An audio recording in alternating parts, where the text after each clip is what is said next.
Бұл компанияға бизнеске дағы, оруға да, мындай.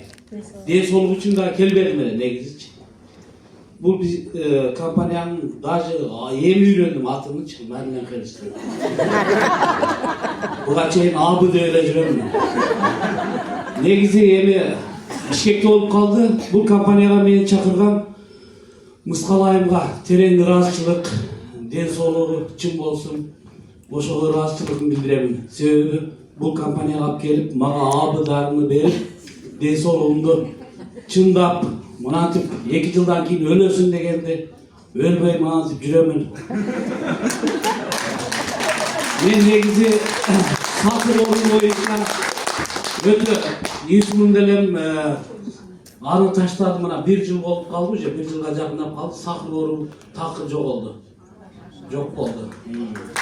Анан экинчи недавно койгон 3 ай мурун, 3-4 ай мурун мени боорумду неме кылды. Да, здесь, кстати, есть назначение, да? Можно повернуть как-то на левую сторону, чтобы все могли зачитать. Ну и если... Ошентип менин боорумду рак деп чыгарып, эрте бир күн боорум чоңоюп кеткен, пардасы чечилет, анан Индияга барасың, $50,000 бересиң деп давление кылып таштады да мени. Докторлар. Ана эже күбө, атыңыз ким эле? Гүлсара эже мына. Гүлсара эжеден келип көрүндүк, анан мындай кылдык. Зорлукча дагы бул компаниядан абы албадым. Ушу Мыскалайымды ыйлатып отуруп алып кетип калдым Горный Алтайга абыдарымды. Алып барып 20 күн иштим. 20 күнгө да жетпеди. Кайра Москвага келдим, мына Жайнагул турат. Мундун аппаратыга түштүм. Анан кайтып барып немеге? Ошо 1905 деген метродо баягы кыргыздардын поликлиникасы бар экен. Ошого барып канымды тапшырдым. Полный анализимди. Мен эркекчеле тапшырып, эркекче айта бердим, өлсөм өлөйүн. Что баягы тыкып кылайын, испытание деп ошентип кылдым.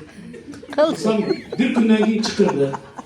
Мен айттым, şu badanımda büyük nerseni çıkarıp verirler. Çınlıkımda, spit var mı, başka var mı, büyük var mı, boğrurum var mı. Neden ertesi günü çalıp kaldı.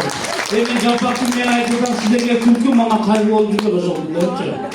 Doğrusuca. Ben vapşarı yediçede жүргөнмүн.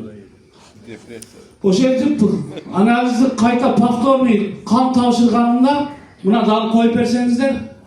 Следующую, башкасын. Башкасын коюп берсеңиздер. Еще одну фотографию, другую просят. Полный анализим çıktı ошондо. Дагы барбы беле, жокпу беле? Есть еще? Өтүп кеттим. Мына менин 31'i, onu 24-жылы тапшырдым. Ол иши. Повторный.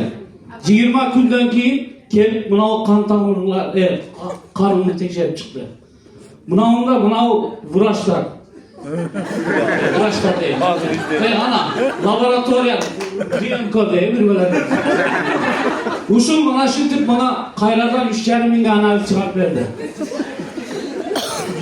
Мынауында чыгарып турат, результат деп турат, необроженный деп бир бөлөк. Ол болгондо мына спид бирбөлөлөр ушул. Жок да, только мына отрицательный деген билбейм өзүнө. Кыскасы Кудайга шүгүр мына алдымыздардан турабыз. Только сабактан алты деген заратын берди. Ошол микрофондон моменттен пайдаланып кеткен бир мукан жетпейм. Сизге айым, атыңыз ким эле? Айсулуу айым. Siz ana bizim direktörümüz var mı? Nursultan Nazarbayev'e saat tavşırıp durma. Arman Gürbelay'ın. Bizim prezident. Şu Marinen Karıştı prezidenti. Şoğa benim salamımı siz yetkizince. Ben şu Nursultan Nazarbayev'e tavşırgan saatini mağa da bereke versin. Oşan ayıp. Bu başka bir şey. Негізі концертіне